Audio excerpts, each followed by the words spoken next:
Drama की starting में हम हमारी हीरोइन रैन को देखते हैं जो एक सैलून आई है अपने हेयर वॉश करवाने के लिए। स्टाफ मेंबर कहती है अंदर जाकर वेट करो। फिर थोड़ी देर बाद वहाँ पर हमारा हीरो आता है उसके हेयर वॉश करने के लिए। इसका नाम है शाओहेन। वो कहता है क्या पानी ज़्यादा गर्म तो नहीं है? तब हमारी हीरोइन शॉक कर देखती है और पूछती है क्या यहाँ सिर्फ मेल काम करते हैं या फीमेल भी काम करती है? तब हमारा हीरो कहता है नहीं, यहाँ फीमेल भी काम करती है। तो रैन पूछती है तुम्हारा नाम क्या है? तब हमारा हीरो कहता है 33। तब हमारी हीरोइन कहती है कि तुम्हें किसी ने कहा है तुम्हारी वॉइस बहुत अच्छी है। तब हमारा हीरो रैन हंसने लगता है और अपना काम कंप्लीट करके यहाँ से चला जाता है। तब रैन सोचती है नंबर 33 मैं तुम्हें कभी नहीं भूलूंगी। उसके बाद कुछ दिन बीत जाते हैं और हमारी हीरोइन को बहुत याद आ रही होती है और वो डिसाइड करती है कि वो वापस सैलून जाएगी। अगले दिन वो सैलून जाती है और कहती है मुझे नंबर 33 से हेयर वॉश करवाना है। तब स्टाफ मेंबर कहती है अंदर जाकर वेट करो। कुछ देर बाद वहाँ पर एक लड़की आती है और उसका हेयर वॉश करने लगती है। तब वो कहती है तुम कौन हो? और वो बाहर जाकर कहती है मैंने तो नंबर 33 से कहा था, ये लड़की कौन है? तब स्टाफ कहती है नहीं, यही है नंबर 33। तब रैन यहाँ से जाने लगती है और एक एम्प्लॉय कहती है क्या तुम शाओहेन को ढूंढ रही हो? शाओहेन यहाँ काम नहीं करता। उस दिन कुछ इमरजेंसी की वजह से ये आया ही नहीं, तभी मैंने शाओहेन को कहा। मैंने सुना है उसका खुद का एक सैलून है अपने होम टाउन में। तो रैन वहाँ जाने लगती है। वहाँ जाकर लोगों से पूछती है शाओहेन के सैलून के बारे में और शाओहेन अपने सैलून में अपनी कैट के लिए एक छोटा सा घर बना रहा था। वहाँ रैन आती है और शाओहेन उसे देखता है। रैन उसे देखकर मुस्कुराती है और शाओहेन कहता है क्या तुम्हें हेयर कट करवाने हैं? तब वो कहती है नहीं, मुझे हेयर वॉश करवाने हैं। तब वो उसे लेकर अंदर जाता है और उसके लिए गर्म पानी तैयार करता है। फिर वो उसके बाद उसके हेयर वॉश करने लगता है और रैन उसे ही देख रही थी। उसके बाद वो उससे पूछता है क्या तुम्हारे हेयर कट भी करने हैं? वो कहती तुम्हें करने आते हैं? तब वो कहता है हाँ आते हैं। वो कहती है अच्छे से आते हैं? तब वो कहता है हाँ, मेरे किए हुए अच्छे लगेंगे। तब कहती है तो फिर ठीक है, मेरे हेयर कट कर दो। फिर वहाँ पर एक लड़की आती है और शाओहेन से कहती है कि चलो लंच करने चलते हैं। वो कहता है थोड़ी देर रुको। फिर वो कहती है मैं तुम्हारा बाहर वेट कर रही हूँ और रैन उसी की तरफ देख रही होती है और फिर शाओहेन उसका मुंह सीधा करता है और फिर उसके बाद उसके हेयर कट कर देता है। और फिर रैन कहती है कितना पैसा हुआ? तो शाओहेन कहता है तुम्हारी मर्जी। तो रैन उसे ऑनलाइन पैसे ट्रांसफ़र कर देती है। फिर उसे एक आइडिया आता है और वो अपना फ़ोन रख कर चली जाती है।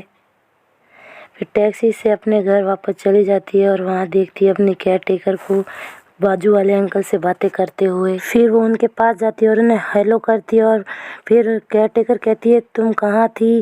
तुम्हारी मॉम कब से कॉल कर रही थी, तुमने फ़ोन क्यों नहीं उठाया? तब वो कहती है मेरा फ़ोन स्विच ऑफ हो चुका है। फिर वो अंदर चली जाती है और अपनी केयर टेकर की बातें सुनने लगती है और उसकी केयर टेकर उसकी मॉम से कह रही थी मैं रैन का अच्छे से ध्यान रख रही हूँ, उसे टाइम पर मेडिसिन दे रही हूँ और उसे कहीं बाहर नहीं जाने दूँगी। और ये सुनकर रैन अपसेट हो जाती है कि उसकी मॉम हर वक्त उस पर नज़र रखती है। उसके बाद वो सोचती है कल बाहर कैसे जाऊँ, इस बारे में सोच रही थी। फिर उसे एक बॉक्स दिखता है और उसे एक आइडिया आता है। सुबह वो अपनी केयर टेकर के पास वो बॉक्स लेकर जाती है और कहती है ये बाजू वाले अंकल का है। तो केयर टेकर कहती है ठीक है, मेरा काम जब ख़त्म हो जाएगा तब मैं जाकर ये पार्सल उन्हें दे दूँगी। फिर वो अपना काम कंप्लीट करके जाती है उन्हें देने और देकर वापस आती है। थोड़ी देर बाद वापस आते हैं और कहते हैं ये पार्सल मेरा नहीं है। और उसके बाद वो कहते हैं कि जब तुम्हारा काम ख़त्म हो जाए तो मेरे घर आना, मैंने अच्छा अच्छा खाना बनाया है। और वो कहती है ठीक है। तो फिर ये रैन सुनकर वहाँ से चली जाती है और अंदर जाकर सोने की एक्टिंग करती है। कुछ देर बाद वहाँ पर केयर टेकर आती है उसके लिए सूप लेकर और वो देखती है रैन सो गई है। तब वो अच्छे से तैयार होकर बाजू वाले अंकल से मिलने के लिए जाती है और उसके बाद रैन उठकर देखती है। फिर वो तैयार होकर टैक्सी में बैठकर शाओहेन के घर की तरफ निकल जाती है और इतनी तेज़ भाग रही थी कि वो गिर जाती है। फिर शाओहेन के घर के बाहर जाकर नॉक करने लगती है। तब शाओहेन बाहर आता है और उससे कहता है, क्या तुम अपना फ़ोन लेने के लिए आई हो? अब रैन कहती है हाँ। तब शाओहेन उसे उसका फ़ोन लाकर दे देता है और वो देखता है पूरी भीग चुकी है, इसलिए उसे टॉवल भी देता है और बाद में अम्ब्रेला देता है। फिर उसके हाथ में एक चोट देखता है और वो कहती है, मैं बारिश बहुत हो रही थी इसलिए मैं गिर गई। तब शाओहेन कहता है, मैं तुम्हें बाहर तक छोड़ देता हूँ। और ये सुनकर रैन खुश हो जाती है, फिर उसके साथ जाने लगती है। फिर रैन पूछती है कि तुम्हारी गर्लफ्रेंड आज नहीं आई खाना खाने के लिए? तो शाओहेन कुछ नहीं जवाब देता। तो वो पूछती है, जो कल आई थी वो? तो वो कहता है नहीं। ये सुनकर वो बहुत ही उदास हो जाती है और अपने मन में सोचती है कि इसने मना नहीं किया, क्या वो इसकी गर्लफ्रेंड है? और उसके बाद कुछ देर चल के फिर वो अपने दोस्त की दुकान के आगे से जा रहे थे और उसका दोस्त उसे चिढ़ा रहा था कि इतने दिन सिंगल रहने के बाद आखिर तूने गर्लफ्रेंड बना ही ली और अपनी गर्लफ्रेंड से मुझे नहीं मिलवाओगे? तब शाओहेन कहता है, अपनी बकवास बंद करो, ये मेरी गर्लफ्रेंड नहीं।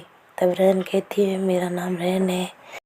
वो कहती है, मैं इसकी गर्लफ्रेंड नहीं, मैं इसकी कस्टमर हूँ। तब वो कहता है, मैं शाओहेन का बहुत अच्छा दोस्त हूँ, अगर तुम्हें कभी खाना खाना हो तो तुम यहाँ आना, ये मैं और मेरी वाइफ का रेस्टोरेंट है, शाओहेन तुम्हें ज़रूर ट्रीट देगा।